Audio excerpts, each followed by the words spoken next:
this is Craig Brown, and welcome to Passages. Passages is a space to explore Bible passages used for preaching, reflection, and prayer. My hope is that Passages will shine a unique light on text used for preaching at the First Free Methodist Church of Seattle, or for anyone looking to dive deeper into the Bible. Today's passage is Exodus 32, verses 19 to 35. It's the basis for the sermon at First Free Methodist Church on Sunday, November 9, 2025. It's part of our series called The Lord's Prayer, a model for life and joy with the Lord, lessons on the life of Moses. Now, each week in this series, we're going to be reading a portion of the Lord's Prayer as contained in Matthew chapter 6, and then another passage of Scripture from Moses' story, either in Exodus or Deuteronomy.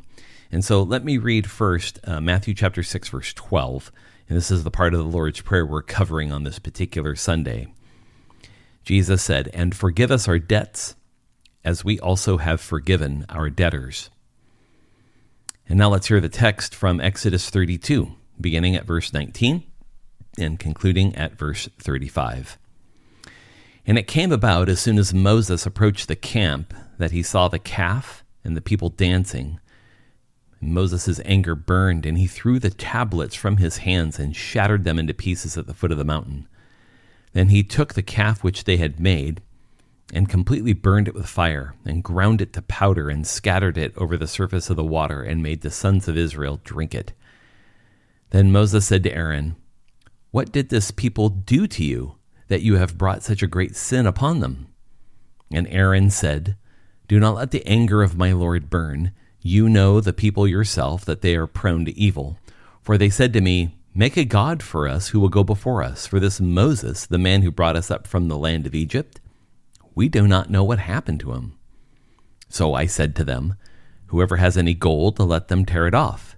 Then they gave it to me, and I threw it into the fire, and out came this golden calf."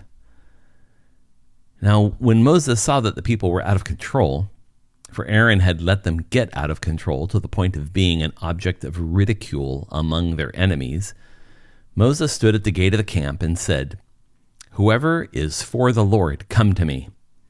And all the sons of Levi gathered to him. And he said to them, "This is what the Lord, the God of Israel, says. Every man of you put his sword on his thigh, and go back and forth from gate to gate in the camp, and kill every man his brother, and every man his friend, and every man his neighbor." So the sons of Levi did as Moses instructed, and about 3,000 men of the people fell that day. Then Moses said, "Dedicate yourselves to the Lord, for every man has been against his son and against his brother, in order that he may bestow a blessing upon you today." And on the next day, Moses said to the people, "You yourselves have committed a great sin, and now I am going up to the Lord. Perhaps I can make atonement for your sin." Then Moses returned to the Lord and said, "Oh, this people has committed a great sin, and they have made a god of gold for themselves. But now, if you will forgive their sin, very well. But if not, please wipe me out from your book which you have written." However, the Lord said to Moses, "Whoever has sinned against me, I will wipe him out of my book. But go now, lead the people where I told you. Behold, my angel shall go with you. Nevertheless, on the day when I will punish them for their sin." Then the Lord struck the people with a plague, because of what they did with the calf which Aaron had made. A rich and colorful text for those of us who have seen movies about the Ten Commandments. Of course, the most famous one from the late 1950s, the Ten Commandments, have images probably in our head of what this episode looked like. And so as we walk through it, I want us to be really careful to read what's in the text and how the Bible tells us this story rather than kind of popular ways we may have understood this story. In verses 19 and 20, the opening two verses, we really are reading here about a covenant broken. Now, Moses has been on the mountain with the Lord, Mount Sinai, receiving the law and the covenant from Yahweh. Now, at the beginning of the chapter, Moses is told in chapter 32 that the people have fashioned for themselves a golden calf. So he proceeds down the mountain to the foot of the mountain, and he sees for himself what God has described to him. In verse 19, he sees the calf and the people dancing and celebrating. So it's kind of easy to conflate Moses' anger burning, as it says in verse 19, with the destruction of the tablets which God had given Moses on the mountain. Keep in mind that the tablets each contain the 10 Commandments, but these tablets, more than just a record of the 10 Commandments, are symbols or signals of the covenant God has made with Israel. So Moses' response of breaking the tablets or throwing them down to be shattered is born out of the reality that the covenant with God has been broken. The language that we even use in English today about covenants being broken come from this very verse. Moses broke the tablets. These are signs of the covenant. Now, Moses, it says in verse 20, arrives and he takes the calf and he burns it. He grinds it into powder and he scatters it into their water supply to drink. Now, this is somewhat of a common practice. There's a story in the Ugaritic text of a Canaanite god named Mot, who was destroyed by another god named Anat. And when Anat had killed Mot, Anat did the same thing, burned Mot, ground him into powder, and then put him in the water. So we can also read other stories in the Bible that kind of rely on this kind of same way of dealing with idolatry. If you pick up 2 Kings chapter 23, you can read about Josiah, who brings an end to idolatry in Scripture much the same way. The calf that they had fashioned could, and I say could, we have no idea for sure, but this calf could have been made out of wood and then covered in gold, which explains why it would be burned, etc. So the calf may not have been solid gold, it just simply covered in gold. Regardless, it all opens up a key passageway to us. And it is this: our reaction to breaking covenant is more than remorse or regret. Our reaction to breaking covenant is more than remorse or regret. You know, the story here from Exodus is not the first or the last time we're going to read of idolatry in Israel's history. There is a great deal of consensus that the way in which this story is recorded, the way we have it today, is reflective of a similar story that occurred when Jeroboam was the king of Judah, and he had constructed 2 golden calves to be worshipped as representatives of the God who liberated the people of Israel from their slavery in Egypt. It's almost like a carbon copy of this episode that happens later. With that in mind, I'll talk more about that later. Moses' reaction to what's gone on cannot be overstated. His anger and his frustration are apparent here, as they are in prior verses when he's on the mountain with God at Sinai and there's a conversation about what the children of Israel has done. His anger and frustration is real. Anything that breaks covenant with God, the way we read this story, is to be treated with utmost seriousness. God's forgiveness can never be taken for granted. It is serious. It requires our immediate attention. And so as we go through the story, don't lose sight of the urgency with which everything seems to happen and how serious this episode actually is.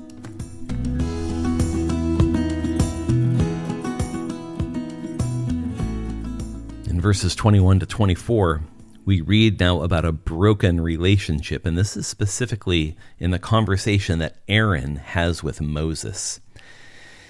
So it's not only the people's worship of the golden calf which sparks Moses' outrage, it's also the nature of his relationship and trust with Aaron, who is his right-hand man. So when Moses arrives, Moses starts with Aaron by asking him a rhetorical question. He asks, "What have these people done to you?"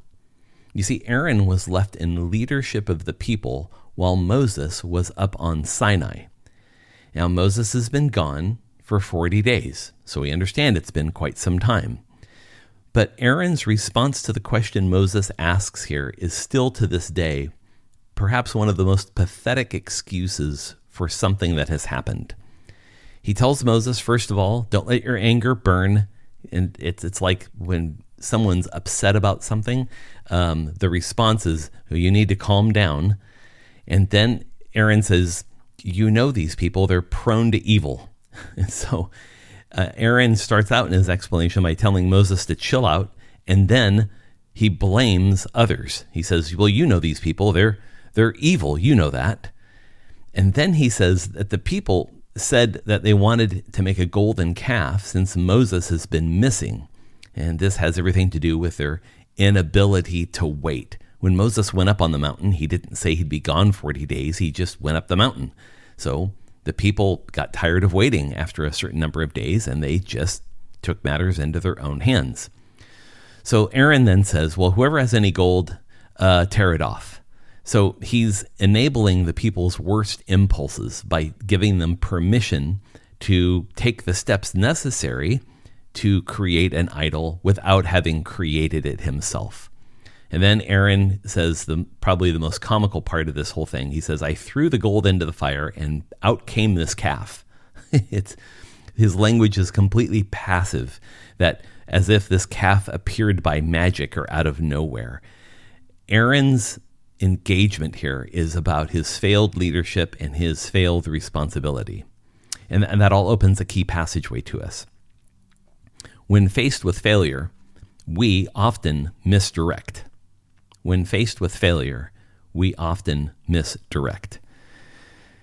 This is no news to all of us. We misdirect all the time, but it's important to see what Aaron offers as his excuse for what happens. Without a compelling vision of waiting for Moses and Yahweh, the promised land, and all those things, this is what happens when there's no compelling vision. So Aaron describes this almost as a passive affair on his part. It literally ends that way. Well, I threw this stuff in the fire and poof, out came this calf. Part of Aaron's leadership is to offer a compelling vision of their future while Moses is gone. Aaron does not do that, and so absent this, the people become restless and impatient. He was already passive before the calf was even thought of by the people. You see, waiting on the Lord is an active thing. It's not a passive thing.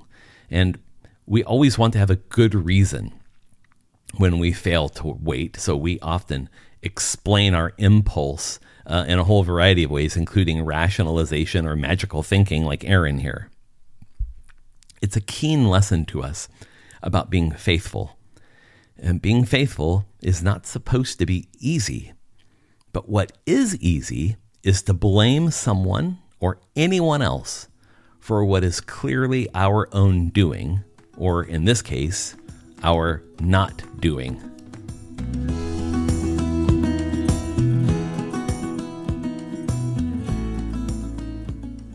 Verses 25 to 29 are perhaps the most graphic in the story about a brutal purification.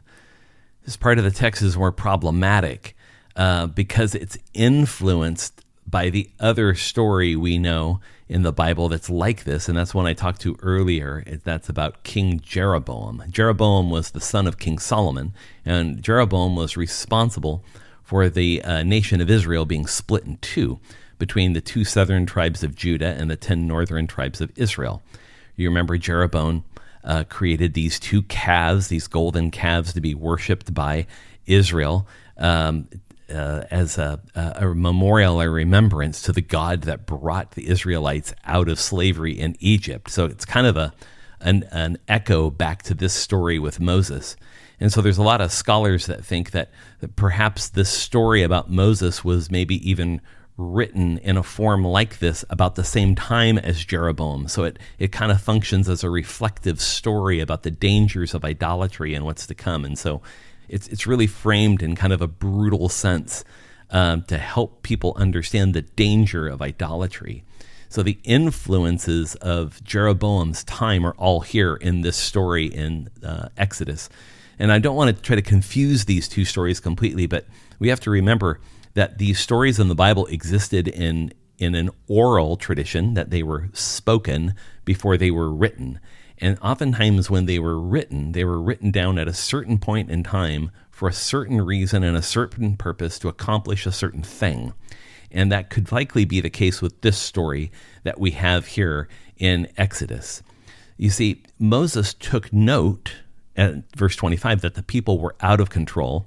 And notice who he blames for this. He points the finger right at Aaron for this. Then Moses, it says, went out to the door of the camp, and he asked an important question. And this is kind of harkens us to the story of Jeroboam that you can read in 1 Kings and in 2 Chronicles. He says, whoever is for Yahweh, come to me. So it's a question of fidelity. It's a question of judgment. So Moses announces to all the people who've just been guilty of idolatry. He's saying basically, everyone who's on Yahweh's side, come here. And the story tells us that the sons of Levi came to him. Now, what we have to be careful of doing is not reading into the story what's not here. It doesn't say that the sons of Levi came and no one else came. It's that the sons of Levi were among those who came, and he gave them a very specific task. And Moses tells them, take a sword, put it on your thigh, in other words, be armed. And then he tells them the most brutal part of the story. I want you to go out and kill everyone's brother, everyone his friend, everyone his neighbor. In other words, Moses is telling them to kill everybody that did not respond to his call. Whoever is for Yahweh, come to me. And the text tells us they did as he said, and 3,000 people were put to death. I mean, it's a brutal story. We'll hear many more stories like this as you kind of go through this section of the Bible from Exodus all the way through the book of Joshua and even into Kings and Chronicles. This story happens multiple times. Stories like this, I mean. So what happens then is after they kill 3,000 people, then Moses invites them to a dedication. And the dedication is for the removal of the division that has been brought into the Israelite way of life, which has been idolatry. That idolatry has now been excised. And in this case, it's been excised by 3,000 people being killed. So Moses says, now that we're pure, at least in this way, we will be blessed. So when we read this story, it's really hard for us to hold it in the 21st century. So we can read the story in kind of the context and go, wow, that's really tough. But what I'd invite you to do is look behind what's gone on in the story. And that doesn't mean ignore it, acknowledge it, but look behind it to find out what's going on here. And that the decision of the Israelites in this story, the way it's told, to build a golden calf represents something.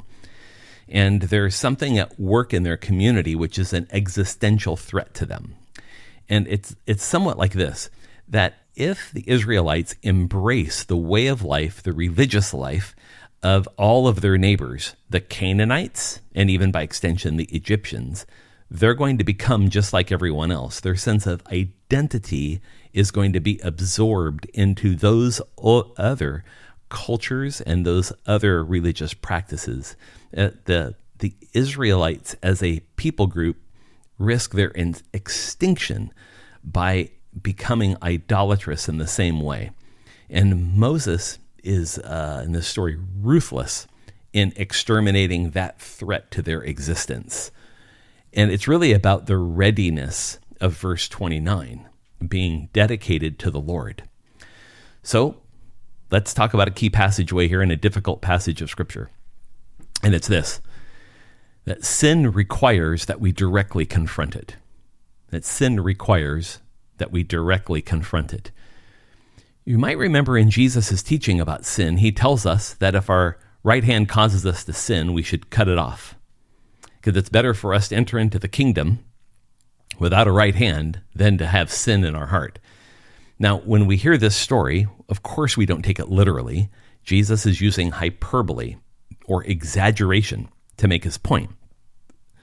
Now, just because we don't take him literally doesn't mean that we do not take him seriously. The only way we can hold this brutal story is through their lens of sober purification. In Moses' case, this threat of idolatry was a threat to their very existence. Our call today is to be keenly aware of where we have sinned, in some ways very much like the Israelites, to confess it and to bring reconciliation. This is the urgent, pressing work on our life. It's important that we take care to confront these things in our own lives, because we need to ensure the work that God is doing in us. In other words, to cooperate with it. So if God is ridding us of the burden of sin, we need to cooperate with that work of God, because it puts everything at risk in our life. If we just live and work and play like everybody else in the world, we risk losing our salt and our light in a world that literally has not much flavor and has not much light.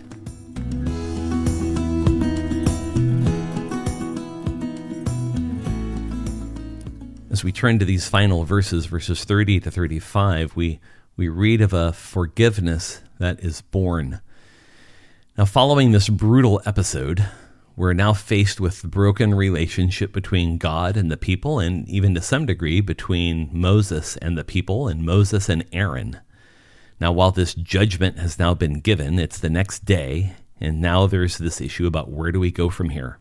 So Moses tells the people that they have committed a great sin, and he is going to try and seek atonement with Yahweh. Now, different than the sin of Aaron, this sin focuses on the brokenness between God and the people. So Moses goes before the Lord with a very clear and a sacrificial request. Moses begins by telling God exactly what they've done, a sin, a golden calf. So Moses isn't telling God this because God doesn't know. Moses is telling God this as an affirmation of agreement with how God sees it, that this is an act of idolatry and rebellion. And Moses asks God to forgive them.